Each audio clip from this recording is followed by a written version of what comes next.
Muy buenas noches, amables oyentes y televidentes de su programa Un Momento con la Criminología, que llega gracias al auspicio de la Facultad de Derecho de la Universidad de San Martín de Porres por Radio HCM, Televisión Digital.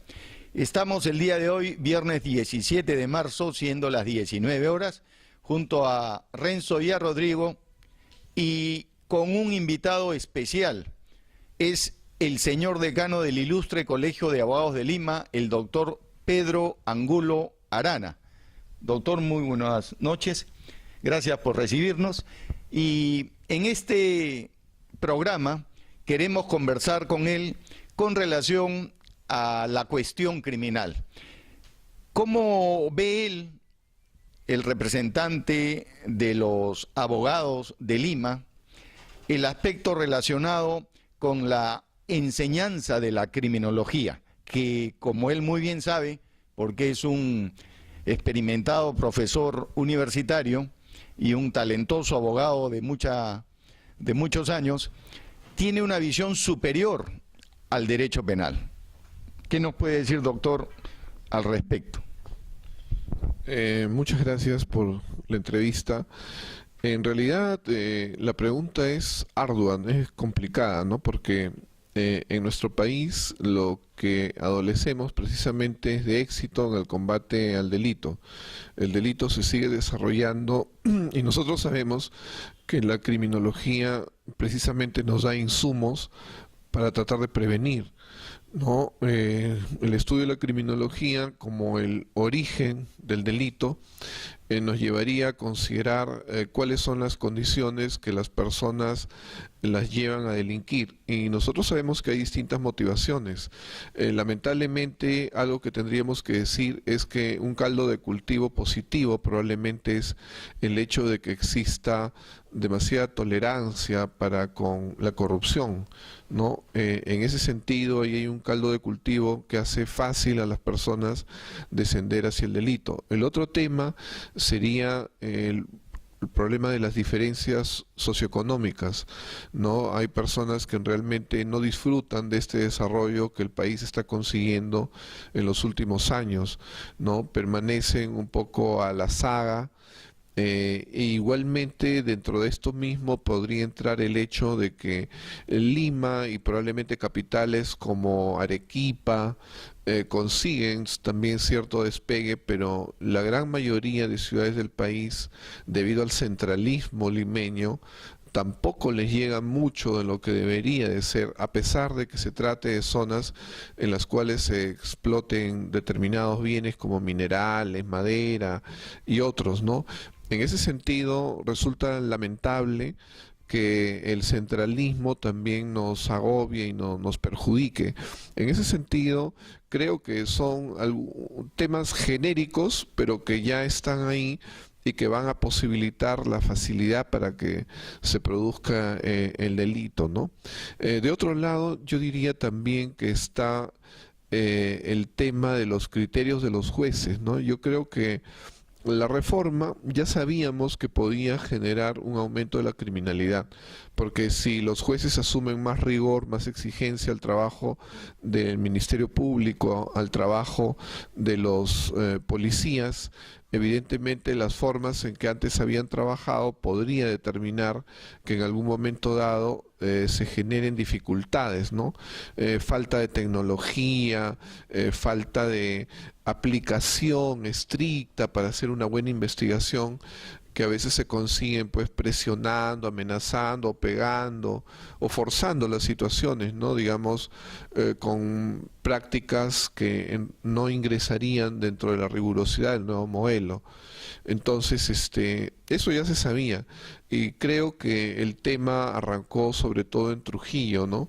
Porque en Trujillo salían la mayor cantidad de decisiones en contra del Ministerio Público y la Policía Nacional, y a la larga nosotros sabemos que la criminalidad que se logró desarrollar en Trujillo en principio los temas mafiosos, ¿no? De cobros por extorsión, luego el sicariato, finalmente motivó que delincuentes trujillanos desfilen por todo el Perú hasta los extremos, ¿no? La Selva, en Tumbes y Tacna, los trujillanos estaban ahí. Y las formas delincuenciales que se han seguido desarrollando. No ha habido una aplicación de las entidades de tal modo que estudien el delito de tal forma de que logren, ¿no? Generar buenas prácticas y contrarrestar las decisiones judiciales. Entonces, creo que eso habría que llevarlo a la enseñanza, ¿no? Nuestra enseñanza a veces de la criminología en las universidades resulta siendo todavía muy teórica, ¿no? Pero quizá, no sé si le concedemos demasiado tiempo al Lombroso, la tipología criminal, a la escuela de la genética, de que hay un gen del delincuente, y tantas teorías que hay, ¿no? Y creo que lo principal para nosotros sería prestarle atención a las condiciones, ¿no? Que en nuestro país son los que devienen a generar un clima propicio para el delito. Creo que nosotros, si logramos generar científicos que estudien la criminología, probablemente vamos a estar en mejores condiciones de vencer o por lo menos hacer retroceder al delito en el Perú. Y creo que no lo estamos haciendo porque de repente no estamos fortaleciendo ese estudio criminal. Los únicos que están empoderados son los policías a partir de lo práctico y no otras personas, ¿no? Sociólogos, criminales y de repente abogados que tomen eso como un estudio y finalmente hagan de eso carrera, ¿no? Se presenten como especialistas como hay en otros países, inclusive en Chile, ¿no? No obstante ser el crimen un fenómeno multicausal y plurifactorial, el detonante es el que usted ha aludido. Efectivamente, las estructuras injustas de orden económico, social y cultural hacen que inclusive las tendencias filogenéticas a las que también se ha referido hagan eclosión y entonces exacerben estos resortes motivadores de conductas dañosas. Y coincidimos también con lo último que usted dijo, doctor Angulo, en el sentido de que la criminología debería merecer una enseñanza más intensa y también extensa a nivel superior y acaso a otros niveles escolares, bajo cualquier modalidad para los niveles escolares. ¿Considera usted que el Perú académicamente, es decir, en el universo de universidades, estaría lista para poder organizar, diseñar diplomados internacionales o maestrías sobre la materia? Le hago esta pregunta porque es el caso que por primera vez la Facultad de Criminología de la Universidad Miguel Hernández de Elche, España, solicitó a la Facultad de Derecho de la Universidad de San Martín de Porres dictar este año 2017 2 maestrías. Evidentemente, como aquí no tenemos esa formación criminológica como carrera, a la que usted ha hecho mención, se le propuso que en vez de maestrías sean diplomados internacionales con doble acreditación, y aceptaron. Y entonces una va a ser sobre intervención criminológica y otra sobre análisis y evaluación del crimen.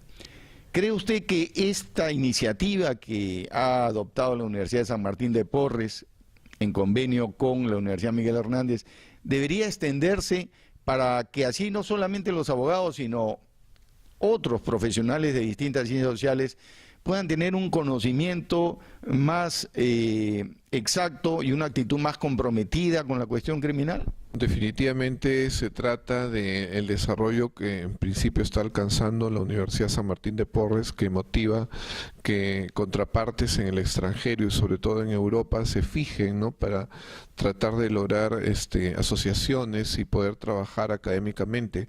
En realidad yo pienso que sí, y me felicito de la iniciativa de ustedes porque yo recuerdo hace varios años, yo ingresé a San Marcos en el 79 y recuerdo que de esa época ya se escuchaba decir que ahí estudiamos pues Derecho y Ciencias Políticas y había personas que trataban de independizar ciencia política, igual que recuerdo en Villarreal.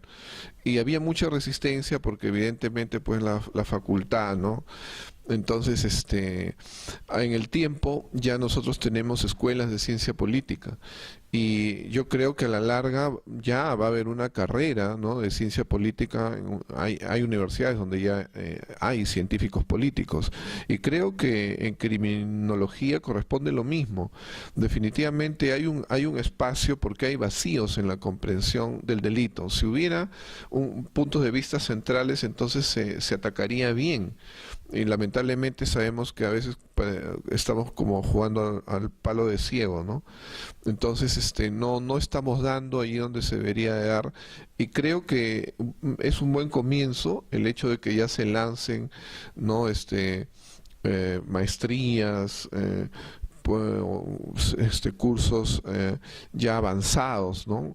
Me parece muy bien los diplomados también, y sobre todo porque acá tenemos, digamos, como hace años se decía, el Perú es un lugar en eclosión, en cambio, tenemos desarrollo económico, pero también tenemos atraso en estos otros temas, por ejemplo en el delito. Entonces es un lugar donde estudiar, es un lugar y de la experiencia que se dé acá vamos a poder darla a países vecinos, ¿no? Entonces a mí me parece una gran oportunidad y creo que ya se debe apuntar a solicitar ya una carrera profesional de criminología. Buenos días, doctor Pedro Angulo.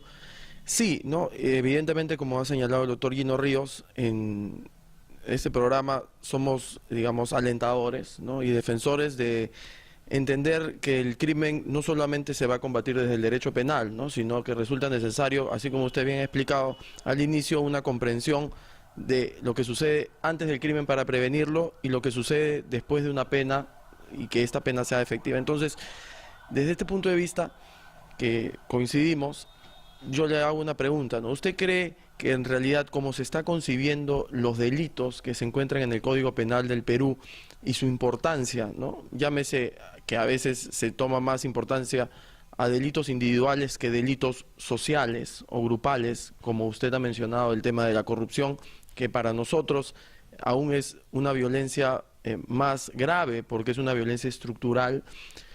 De esa manera, ¿cree que también el Estado debería darse cuenta de que resulta más importante el combate, ¿no?, y la lucha contra esta clase de delitos, ¿no?, y no signifique que eso vaya a hacer descuidar, ¿no?, otros delitos, pero el enfoque, ¿no?, que lamentablemente en el Perú se mantiene con el tema de los medios de comunicación que influyen en eso, ¿no? Y también, digamos, una segunda pregunta es eso, ¿no?, el papel de los medios de comunicación en el tema de la criminología. ¿Usted cree que es importante para bien o para mal, ¿no? Entonces, con esa respuesta, doctor, venimos en el segundo bloque del programa Un Momento con la Criminología.